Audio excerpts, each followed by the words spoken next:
नमस्कार, मी सौ सुनंदा पाटील. साहित्य चक्रात विशेषांकातील चंद्रलेखा जगताप बेलसरे यांची कथा ते चिंचेचे झाड कथेचे मी अभिवाचन करीत आहे. वृंदाचे वडील फॉरेस्ट खात्यात IFS ऑफिसर होते. त्यावेळी त्यांची पोस्टिंग बिहारमधील चंपारण्य या जिल्ह्याच्या ठिकाणी होती. आता बिहार म्हटले की तेथील राजकारण, गरिबी, कामाच्या शोधार्थ दुसऱ्या राज्यात जाऊन कमाई करणारे कारागीर, कर्मचारी मजूर, अशिक्षित समाज, गुन्हेगारी वर्ग, तेथील जातीत असलेला जातीद्वेष, वर्णद्वेष असेच चित्र डोळ्यासमोर येते. येथील काही वर्ग सोडला तर एकूणच येथील सामाजिक, शैक्षणिक, सांस्कृतिक, वैचारिक स्थिती भयंकर आहे. हाताला काम नाही, पोटाला पुरेसे अन्न नाही, शैक्षणिक क्षेत्र पुरेसे विकसित नाही. त्यामुळे येथे गुन्हेगारी अनेक वर्षापासून फोफावलेली आहे. नाही म्हणायला येथील गरीब, अशिक्षित जनता पोटासाठी इतर राज्यात स्थलांतर करून आपले जीवन कसे बसे जगत असतात. तोच काय तेथील लोकांना दिलासा. एखाद्या छठ सारख्या पूजेला स्थलांतरित झालेली मंडळी आपापल्या गावी जाऊन आपली संस्कृती, चालीरीती जपताना दिसतात, अथवा गावी असलेल्या आपल्या आप्तस्वकीयांना भेटी देतात. एवढाच काय तो त्यांचा आपल्या मायभूमीशी संपर्क. तरीही येथील कामगार वर्ग मात्र अतिशय कष्टाळू. कोणतेही काम करायला येथील लोकांना लाज वाटत नाही. मग ते काम बिगाराचे असू देत, मजुराचे असू देत, सुताराचे असू देत, ते मन लावून काम करतात. म्हणूनच इतर राज्यातील व्यावसायिक बिहारी कामगारांना विशेष प्राधान्य देताना दिसतात. तसे इतर राज्यातील लोक बिहारला फारसे पसंत करत नाहीत, कारण तेथे गुन्हेगारीचे प्रमाण अधिक आहे. पण काही सरकारी कर्मचाऱ्यांना मात्र नाईलाजाने तेथे जावे लागते. वृंदाचे वडील भाऊसाहेब जाधव असेच एक सरकारी वरिष्ठ अधिकारी. त्यांची बदली चंपारण्य या शहरात फॉरेस्ट ऑफिसर म्हणून झालेली होती. भाऊसाहेबांना 2 शाळकरी मुली होत्या. ते फॉरेस्ट ऑफिसर असल्याने त्यांना रात्री अपरात्रीसुद्धा ड्युटीवर जावे लागत होते. अशा परिस्थितीत कुटुंबाला नोकरीच्या ठिकाणी घेऊन जावे का जाऊ नये अशा विचित्र विवंचनेत भाऊसाहेब अडकलेले. पण आता 3 वर्षे तरी त्यांची तेथून सुटका होणार नव्हती. त्यांनी तेथे बदली होऊ नये म्हणून बरेच प्रयत्न केले, तरी सरकारी आदेश त्यांना धुडकावता आला नाही. अखेरीस मुलींची परीक्षा संपल्यावर त्यांनी चंपारण्याला जाण्याचा निर्णय घेतला. अर्थात भाऊसाहेब धाडसी होते. जंगलराजमध्ये वावरण्याची त्यांना सवय होती. शिवाय त्यांच्याकडे स्वसंरक्षणासाठी शस्त्रही उपलब्ध होते. त्यांना जे ठिकाण अथवा घर दिले जात असे तेथे वनखात्याचे अनेक कर्मचारी, रखवालदार, गार्ड देखील तैनातीस होते. तसा काहीच प्रॉब्लेम नव्हता. समस्या होती ती मुलींच्या सुरक्षिततेची. कारण त्यांचा बंगला शहरापासून दूर होता, पण मुलींच्या शाळा तर शहरात होत्या. तेथे जाणे येणे मात्र त्यांना तितकेसे सुरक्षित वाटत नव्हते, कारण ते वन अधिकारी होते. आणि तसे पाहता गुन्हेगारांचे संबंध वन अधिकाऱ्यांशी चांगले नसतातच. गुन्हेगारी कृत्ये नेहमीच वन विभागात सुरू असतात. तेथे गुन्हेगारांना लपायला आश्रय मिळत असतो. त्यांच्या हितसंबंधांच्या आड एखादा ऑफिसर आला की वैर निर्माण होत असते. आणि मग त्या गुन्हेगारांची नजर त्या ऑफिसरच्या सॉफ्ट टार्गेटवर म्हणजेच त्यांच्या कुटुंबियांवर असते. ते गुन्हेगार अतिशय क्रूर असतात. वेळप्रसंगी ते खून करण्यास देखील मागे पुढे पाहत नाहीत. नेमकी तीच काळजी भाऊसाहेबांना लागून राहिली होती. पण आता या समस्येवर उपाय शोधून काढावा लागणार होता. त्यांनी मुलींच्या शाळेच्या वेळी आपल्या एका गार्डची नेमणूक केली होती. तो गार्ड मुलींच्या बरोबर त्यांच्या शाळेत जायचा आणि शाळा सुटल्यावर त्यांना सुखरूप घरी घेऊन यायचा. भाऊसाहेबांच्या मुली इंग्रजी माध्यमात शिकत होत्या, म्हणून तेथील केंद्रीय स्कूलमध्ये त्यांना सहज प्रवेश मिळाला. केंद्रीय स्कूल अशाच नोकरीसाठी आलेल्या ऑफिसरांच्या, कर्मचाऱ्यांच्या मुलांना प्रवेश देण्यास बांधील असते. भाऊसाहेबांच्या मुलींना देखील केंद्रीय स्कूलमध्ये विनासायास प्रवेश मिळाला आणि त्यांचे रुटीन सुरू झाले. त्यांच्या सुरक्षेसाठी भाऊसाहेबांनी गार्डची नेमणूक केल्याने त्यांची काळजी कमी झाली आणि ते ड्युटीवर हजर झाले. ते वन अधिकारी असल्याने त्यांना चंपारण्य शहरापासून थोडेसे दूर असलेल्या वन विभागाचा प्रशस्त बंगला राहायला मिळाला होता. तेथेच आजूबाजूला अन्य ऑफिसरांचे बंगले आणि इतर कर्मचाऱ्यांचे निवासस्थान होते. सर्वत्र वनराई पसरलेली होती. अनेक वर्षांच्या मोठमोठ्या वृक्षांनी तो परिसर आच्छादलेला होता. शुद्ध प्राणवायूचा पुरवठा होत होता. प्रत्येकाच्या बंगल्यासमोर सुंदर बगीचे संवर्धित केले होते. अखेरीस तो वनविभाग होता. तेथे नैसर्गिक संपत्तीचे संवर्धन केलेले ठिकठिकाणी दिसत होते. वनविभागाचा तेथे क्लब होता. संध्याकाळी ड्युटीवरून परतल्यावर अनेक ऑफिसर त्या क्लब हाऊसवर टेबल टेनिस, बिलियर्ड्स, कॅरम, बुद्धिबळ, पत्ते, सापशिडी, लुडो इत्यादी खेळण्यासाठी येत असत. आउटडोअर खेळांसाठी बाहेर मोठे मैदान होते. तेथे cricket, volleyball, football, basketball, golf, tennis, badminton इत्यादी खेळण्याची सोय होती. ऑफिसर आणि त्यांची मुले येथे संध्याकाळी खेळण्यास येत असत. संध्याकाळी हा परिसर विविध खेळ आणि विविध माणसांनी फुलून येत असे. पलीकडेच गोल्फचे मैदान होते. गोल्फचे शौकीन काही जण आपला मनपसंत खेळ खेळण्यात तेथे व्यग्र असत. त्यांच्या दिमतीला तेथे कर्मचारी वर्ग देखील उपस्थित असे. संध्याकाळच्या प्रसन्न वातावरणात ड्युटी करून आलेले असताना देखील तेथील वातावरणात उत्साह ओसंडून वाहताना दिसत असे. नाहीतरी वन खात्यातील लोक व्यायामाला अधिक महत्त्व देत असतात, कारण त्यांना शारीरिक तंदुरुस्ती जतन करून ठेवणे जरुरीचे असते. त्याचवेळी आसपासच्या वृक्षांवर पक्ष्यांची घरटी पक्षी परतल्यावर जिवंत झालेली असतात. आपापल्या घरी पिल्लांना खाणे देऊन विश्रांती देण्याची त्यांना घाई झालेली असते. तत्पूर्वी तेथे त्यांचे सामूहिक गायन देखील होत असे. त्यांचा तो मधुर गुंजारव वातावरणात अधिकच उत्साह आणि ऊर्जा देणारा ठरत असे. येथील सकाळ देखील प्रसन्न असे. सकाळच्या उत्साहवर्धक वातावरणात ह्या ऑफिसरांच्या बायका मॉर्निंग वॉकसाठी निघत असत. त्यांची एकमेकींशी ओळख होऊन त्यांचा मस्तपैकी ग्रुप तयार झालेला असे. सकाळी 5-6 किलोमीटरचा फेरफटका मारून त्या एखाद्या कट्ट्यावर विसावत.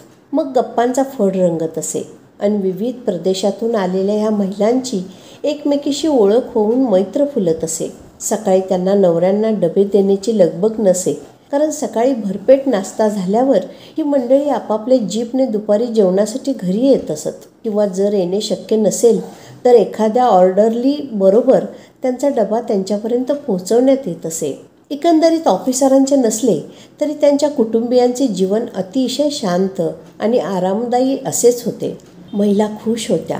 ज्या घरात महिला खुश आणि आनंदी राहतात ते घर नक्कीच स्वर्गासमान प्रतीत होत असते. संध्याकाळी सूर्य अस्ताला गेल्यावर थोडासा अंधार पसरल्यावर मैदानावरून एक एक जण आपापल्या निवासस्थानी परतत असत. काहींच्या घरी पार्टीचे आयोजन केलेले असे.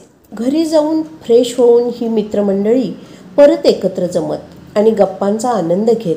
क्वचित प्रसंगी काही जण पेग रिचवीत, पण तेही प्रमाणातच. मग रमीचा डाव रंगत असे. अधूनमधून काही फरमाईशी होत असत. प्रत्येकाच्या घरी ऑर्डरली असल्याने त्यांना हवे असलेले पदार्थ तात्काळ बनवून पेश केले जात असत. अशा प्रकारे एक परस्पर आनंद विभोर करणारा माहोल तेथे प्रत्ययास येत असे. भाऊसाहेब खाण्याचे आणि खिलवण्याचे शौकीन होते. त्यांच्या पत्नी मीराताई देखील सुगरण होत्या. त्यांना आपल्या नवऱ्याच्या महाराष्ट्रीयन पुरणपोळी, श्रीखंड, कोल्हापुरी तांबडा रस्सा, पांढरा रस्सा असे मराठमोळे जेवण करून खाऊ घालण्यात आनंद वाटत असे. बऱ्याच वेळा पार्टी त्यांच्याच घरात होत असे. मित्रांचा गोतावळा जमला की गप्पांना, चेष्टा मस्करीला उधाण येत असे आणि रात्रीचे 12 कधी वाजले याचा पत्ताच लागत नसे. भाऊसाहेबांचा एक पंजाबी मित्र होता, सुखविंदर टंडन. तो खाण्याचा तर शौकीन होताच, पण तो अतिशय आनंदी होता. सरदार जमातीवर नाना जोक्स करून तो सगळ्यांना हसवायचा. त्यामुळे पार्टीत रंगत येत असे. तसेच मुश्ताक सय्यद म्हणूनही एक मित्र होता. तो थोडा गंभीर प्रवृत्तीचा होता. मनाने कवी होता. त्याच्या कविता आणि शेरोशायरीचा दर्जा उत्कृष्ट होता. घसा खाकरून तो जेव्हा आपली उर्दू शायरी पेश करायचा तेव्हा तेथे साहित्यिक वातावरणाची निर्मिती होऊन एका वेगळ्याच साहित्य जगतात ही मंडळी पोचत असत. मीराताई देखील संगीत विशारद होत्या. त्यांना देखील मैफिलीत सामील करून घेण्याचा, गाण्याचा आग्रह केला जात असे. त्यांच्या कोकिळ कंठी गळ्यातून जेव्हा साहिर लुधियानवी, नौशाद यांची सुमधुर गाणी गायली जात असत तेव्हा श्रोते मंत्रमुग्ध होऊन त्या गायकीचा आस्वाद घेत असत. अशा प्रकारे बिहारमध्ये येऊन सुद्धा भाऊसाहेबांचा चांगलाच जम बसला होता. एकतर मनासारखी नोकरी, मुलींच्या शाळेचाही प्रश्न सुटलेला आणि जीवाभावाचे मैत्र निर्माण झालेले. आणखी सुखी, आनंदी, समृद्ध जीवन जगायला माणसाला काय हवे असते?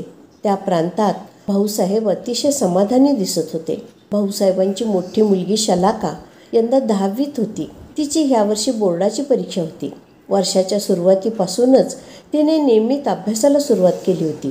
तिला देखील वडिलांप्रमाणे प्रशासकीय सेवेत करिअर घडवायचे होते. त्यांची दुसरी मुलगी कालिका 8वीत शिकत होती. ती मात्र बिनधास्त होती. तिला डिफेन्समध्ये जायचे होते. आर्म फोर्स मेडिकल कॉलेजमध्ये प्रवेश घेऊन डॉक्टर व्हायचे होते, पण त्याला अजून अवकाश होता. तसेच तिला क्रीडा क्षेत्र देखील पसंत होते. कॅम्पसमध्ये असलेले इनडोअर आउटडोअर खेळ ती नियमित खेळायची. सकाळी उठून पळायला जायची. भरपूर व्यायामही करायची. त्यामुळे तिला ओळखीतून बऱ्याच मैत्रिणी मिळाल्या होत्या. शलाकाला देखील खेळाचे विशेष आकर्षण होते. शालेय जीवनात तिने खेळात प्रावीण्य मिळवून स्टेट लेवलची बरीच पारितोषिके पटकावली होती. पण ह्या वर्षी मात्र तिने आपली आवड प्रयत्नपूर्वक बाजूला सारली होती, कारण तिला बोर्डाच्या परीक्षेत देखील चांगले मार्क मिळवायचे होते. रात्री सुमसाम झाल्यावर ती अभ्यासाला बसायची. शांततेत तिचे अभ्यासात मन लागायचे. ती एकपाटी होती. शांततेत वाचलेले एक शब्द तिला पाठ होत असत. तिचे बेडरूम बंगल्याच्या दक्षिण दिशेला होते. तेथे दोघी बहिणी झोपत असत. पण कलिका झोपेत अतिशय चळवळ करीत असे. दिवसभरात जे काही झाले ते झोपेत बडबडत असे. मध्येच हसत देखील असे. अर्थात हे सर्व नॉर्मल होते, पण तिच्या चळवळीने शलाकाला अभ्यासात व्यत्यय येत असे. मग ती बंगल्याचा दरवाजा उघडून मोकळ्या वरांड्यात येऊन अभ्यासाला बसत असे. सर्वत्र नीरव शांतता, बागेत फुललेला निशिगंध, जाई जुई मोगरा आणि रातराणीचा सुगंधी दरवळ, मंद शीतल वारा, अशा वातावरणात तिच्या चित्तवृत्ती बहरत असत आणि अभ्यास करण्यास उत्साह अंगी संचारत असे. नाही म्हणायला लांबवरून कधी कुत्र्यांचे ओरडणे, रातकिड्यांची किरकिर तिच्या एकाग्रतेत व्यत्यय आणत असत. पण कालिकाच्या रात्रभराच्या चळवळीपेक्षा आणि बडबडण्यापेक्षा हे अधिक सुसह्य असे. म्हणून ती रात्री 12च्या नंतर वरांड्यातच अभ्यास करीत बसत असे.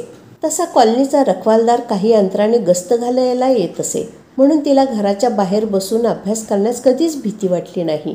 कारण वनविभागाची ही कॉलनी अतिशय सुरक्षित होती. वनापासून ती दूर अंतरावर होती आणि वन्य प्राणी येथे फिरकण्याची शक्यता देखील नव्हती. चुकून एखादे श्वापद आलेच तरी बंदूकधारी रखवालदार तिच्या दिमतीला होताच. तशा सूचना भाऊसाहेबांनी थापा, त्यांचा रखवालदार, याला देऊन ठेवल्या होत्याच.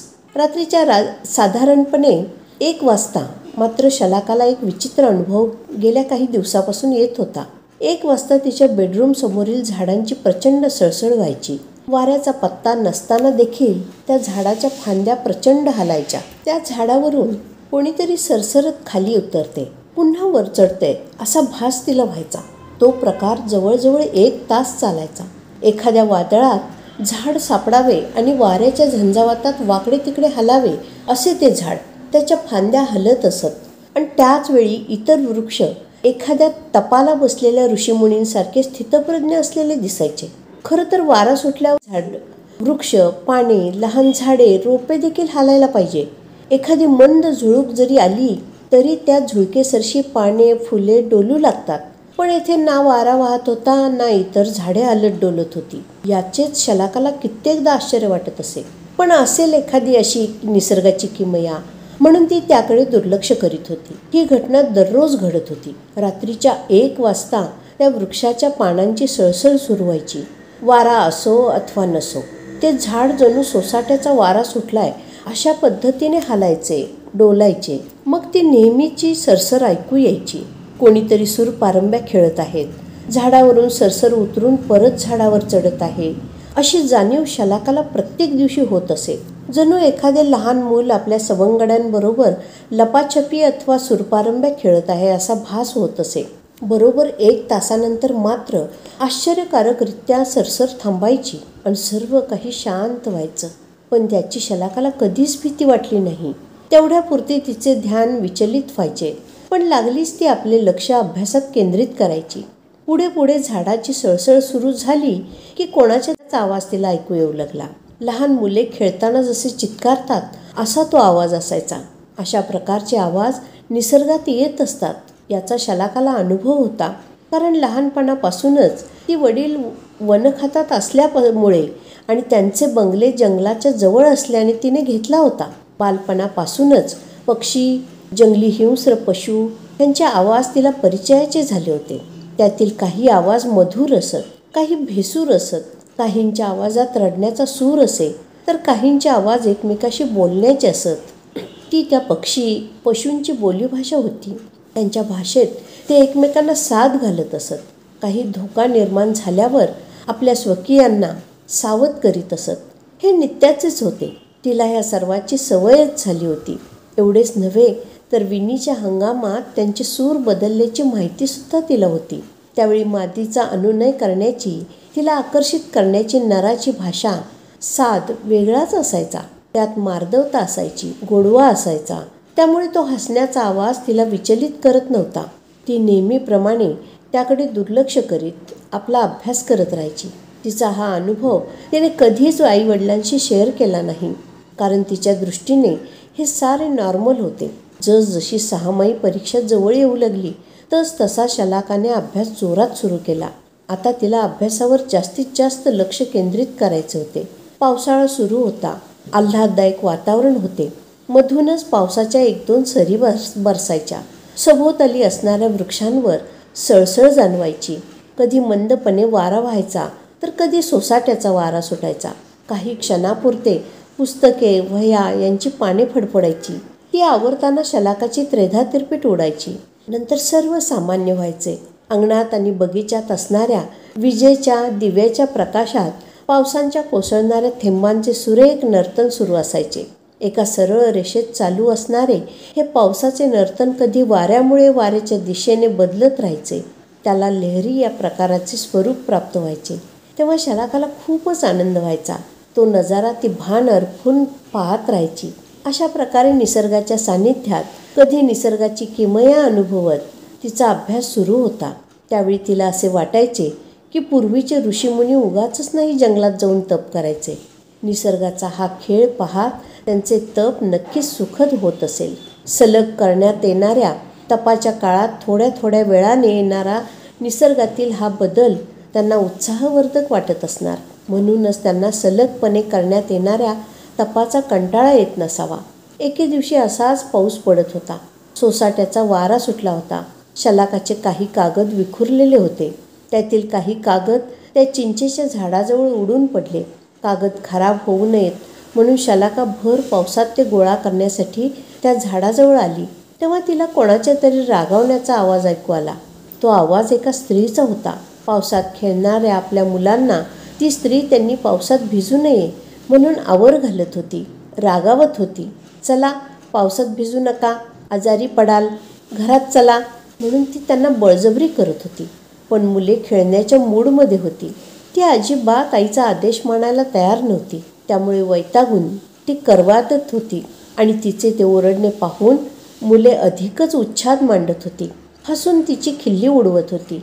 हे सारे आवाज शलाकाला ऐकू येत होते, पण कोणीच दिसत नव्हते. एरवी दिवसा असा नजारा तिला नेहमीच दिसत होता. कॉलनीतील तृतीय वर्गाच्या कर्मचाऱ्यांची मुले अशीच झाडावर चढून कधी चिंचा काढ, पेरू काढ, आंबे काढ असा उच्छाद मांडायची. पिकण्याआधीच फळांचा फडशा पाडायची. तेव्हा रखवालदार त्यांच्या पाठी थांबून त्यांच्या पाठी धावून त्यांना तेथून हुसकवून लावायचा. पण तेच दृश्य एवढ्या रात्री घडत असतानाच ती प्रथमच पाहत होती, अनुभवत होती. तिला तेथे मात्र कोणाचीच उपस्थिती जाणवत नव्हती.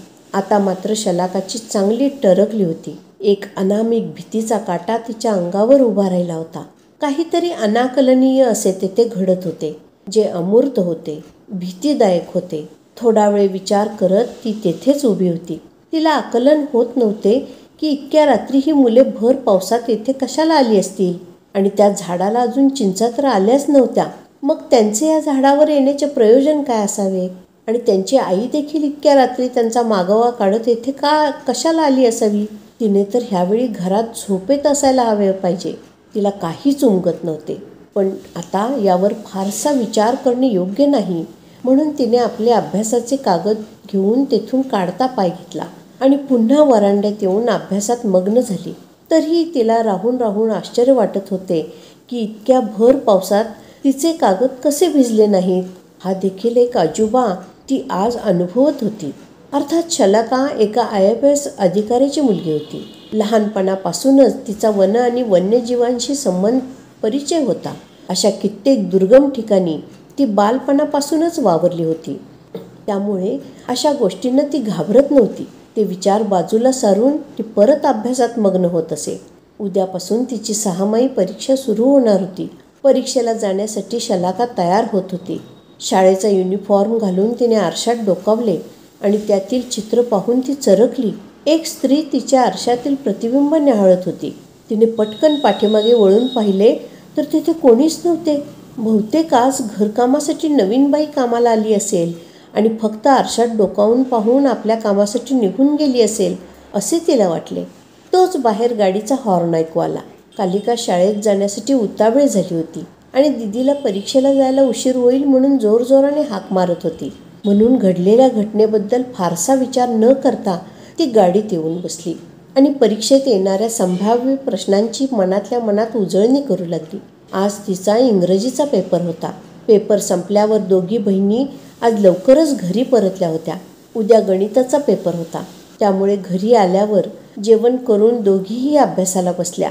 आपल्या बेडवर बसून कालिका अभ्यास करत होती आणि स्टडी टेबलवर बसून शलाका अभ्यास करत होती. कालिकेचा देखील दुसऱ्या दिवशी गणिताचाच पेपर होता.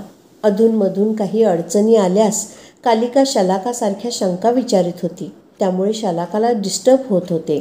तिला सारखे टेबलवरून उठून कालिका जेथे बेडवर बसली होती तेथे जावे लागत होते. म्हणून आता शलाका देखील स्टडी टेबलवरून उठून तिच्याजवळ येऊन बसली होती. आता शलाकाने भूमितीचा अभ्यास सुरू केला होता. तिला कंपासची गरज होती म्हणून ती बेडवरून उठून पाहत होती. तोच कंपास तिला बेडवर दिसले. तिला चांगल्या प्रकारे आठवत होते की तिचा कंपास टेबलवरच होता. पण आता तो बेडवर कसा आला?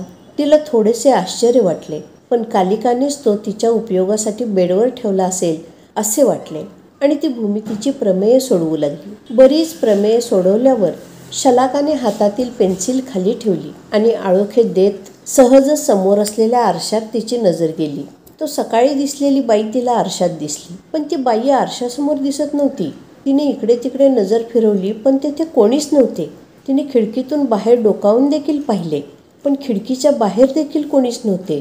तिने कालिकाला आपल्या घरी कोणी नवीन बाई कामाला आली आहे का असे देखील विचारले.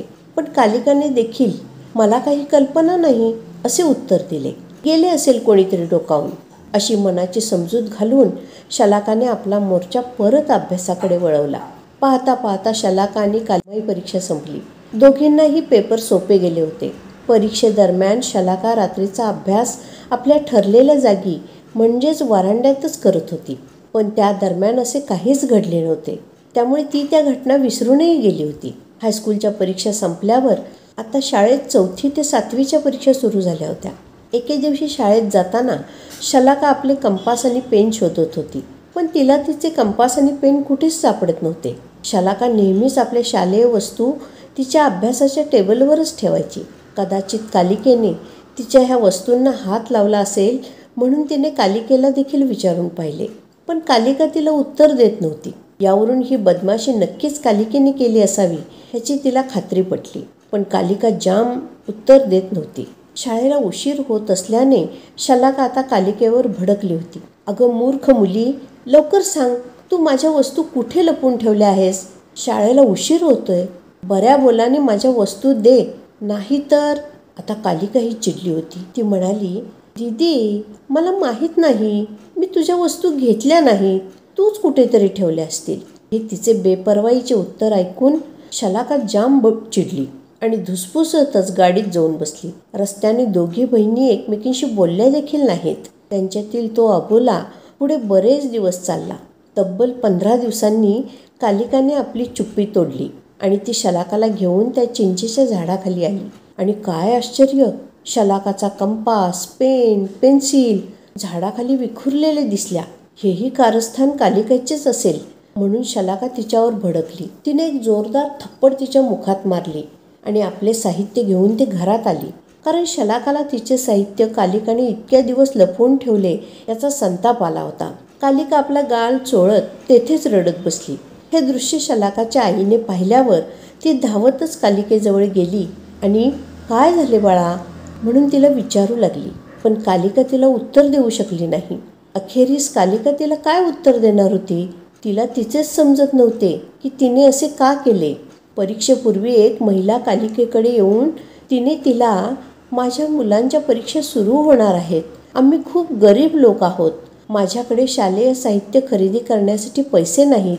आता तुमच्या परीक्षा संपल्या आहेत तर तुमचा कंपास, पेन, पेन्सिल माझ्या मुलांना परीक्षेपुरत्या वापरायला द्या. परीक्षा झाल्यावर मी त्या तशाच तुम्हाला परत करीन. या बोलीवर कालिकेकडून घेऊन गेली होती. कालिकेला त्या बाईची कणव आली. शलाकाची परीक्षा संपली होती म्हणून तिने तिचे कंपास बॉक्स, पेन, पेन्सिल त्या बाईच्या पोरांना परीक्षेपुरत्या वापरायला दिल्या होत्या.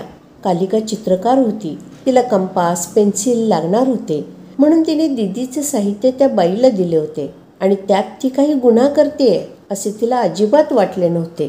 तू असे का केलेस बेटा, असे मीराताईंनी रडणाऱ्या कालिकेला विचारल्यावर तिने ही बाब सांगितली होती. खरं तर यावर शलाकाने चिडण्याचे काहीच कारण नव्हते, पण आता तिचा राग शांत करून तिला सत्य परिस्थिती सांगणे मीराताईंना भाग होते. म्हणून त्या शलाकाची समजूत घालण्यासाठी कालिकेला घेऊन तिच्याजवळ आल्या. आईने शलाकाला हे सांगितल्यावर ती थोडी शांत झाली आणि तिने कालिकेला विचारले, कोण बाई आणि कोण आहेत तिची मुले? अगं दीदी, तीच बाई कधी खिडकीतून डोकावून बघायची, कधी घरात दिसायची, कधी चिंचेच्या झाडाखाली विमनस्क परिस्थितीत बसलेली दिसायची. खूप गरीब दिसत होती ग ती. मला तिची दया आली म्हणून मी हे सर्व केले. त्या अनामिक बाईचा विषय निघाल्यावर शलाका हादरलीच, कारण तिला सुद्धा अशीच बाई कधी खिडकीबाहेर, घरात दिसत होती. आईने नवीन मोलकरीण ठेवली असावी म्हणून तिने जास्त चौकशी केली नव्हती. पण आता तिने आईला विचारले, मम्मा, त्या बाईला तू कामाला ठेवले आहेस का? मुलींचा प्रश्न ऐकून आता मीरा पण विचारत पडली, कारण तिने अशी कोणतीच मोलकरीण अलीकडे कामावर ठेवली नव्हती. म्हणून तिला शलाका अधिकच विचारत पडली. तिने कालिकेला तिचे चित्र काढायला सांगितले आणि चित्र पाहता शलाका ओरडली, ही जी मला अनेकदा दिसली होती. मम्मा, ह्याच बाईला तू कामावर ठेवले आहेस का? असेही तिने आईला विचारले. पण मीराने नकार दिल्यावर मात्र शलाका आणि कालिका चांगल्याच घाबरल्या आणि त्यांची आई देखील विचारत पडली, ही कोण बाई असावी जिने परस्पर आपल्या मुलींशी संधान साधून त्यांच्याकडून मदत घेतली असावी. वास्तविक पाहता तिला अशा मदतीची आवश्यकता होती तर तिने सरळ येऊन आपल्याला विनंती केली असती, तर तिच्या मुलांसाठी आपण कंपास, पेन, पेन्सिलच काय, पुस्तके, वह्या हे देखील दिले असते. आता ती बाई कोण होती याचा तर उलगडा झाला होता. ती शलाकाला दिसत होती, कालिकेला देखील दिसत होती. कदाचित ती आपल्याला विचारायला घाबरत असेल म्हणून तिने ते दोघींशी संपर्क साधला असेल. हेही ठीक होते, पण तिचा वावर आपल्या घरात होता आणि तरीही ती आपल्या नजरेस पडली नाही याचा मात्र मीराला अचंबा वाटत होता. आता ही काय भानगड आहे? त्याच्या मुळाशी जाण्याचे मीराने ठरविले. कारण कोण कोणाची ती बाई? ती आपल्या मुलींना दिसते काय? आपल्या मुलींकडून मदत मागते काय? उद्या आपल्या भोळ्या मुलींच्या भोळेपणाचा फायदा घेऊन ती घरातील वस्तू, पैसे, दागिन्यांवर डल्ला मारणार नाही कशावरून? याची काळजी मीराला पडली होती. मुलींना विश्वासात घेत तिने विचारले, बरं, आता झाले ते झाले. कालिका, तू तिच्या मुलांना योग्य मदत केलीस, ही चांगलीच गोष्ट आहे. पण त्या बाईला अजूनही काही बऱ्याच अडचणी असतील. आपण तिला भेटू, तिच्याशी बोलू, तिच्या समस्या जाणून घेऊ. मग आपल्याला तिला काही अधिक मदत करता येईल. तेव्हा ती तुम्हाला दिसल्यावर मला लागलीच सांगा. यावर तिघींचेही मतैक्य झाले. आता शलाका आणि कालिकेमधील अबोला संपला होता. आता त्या एकमेकींशी आपले अनुभव शेअर करू लागल्या होत्या. त्यांना दिसणारी बाई एकच होती आणि ती त्यांना चिंचेच्या झाडाच्या आसपास अथवा अंगणात दिसत होती. आज दोघी मुलींना विश्वासात घेऊन मीराने त्या झाडाच्या आसपास बराच शोध घेतला. कॉलनीत अशा स्वरूपाची कोण बाई आहे का, जिला 4 मुले आहेत ह्याचा पण शोध घेतला, पण तिला उपयुक्त माहिती मिळाली नाही. मग रात्रीची ती शलाकाला दिसू शकते अशी शक्यता शलाकाने व्यक्त केल्यावर कालिका आणि मीरा आज रात्रीच्या शलाकाबरोबर जागण्यास तयार झाल्या. रात्रीचा बरोबर 1 वाजला होता. वातावरणात नीरव शांतता पसरली होती. वारा स्तब्ध झाला होता आणि तो चिंचेच्या झाडाची विचित्र झाली. मुलांच्या धुडघूस घालण्याचा आवाज येऊ लागला. इतक्या रात्रीची ही मुले येथे कसली खेळ खेळतायत म्हणून सर्वांचीच उत्सुकता ताणली गेली. वास्तविक पाहता ही सर्वांची झोपेची वेळ होती.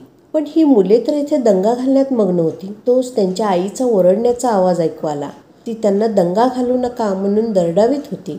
तोच कालिकाने तिला शुकशुक केले. आवाजासरशी तिने मागे वळून पाहिले. समोर कालिका, शलाका, मीरा उभ्या होत्या.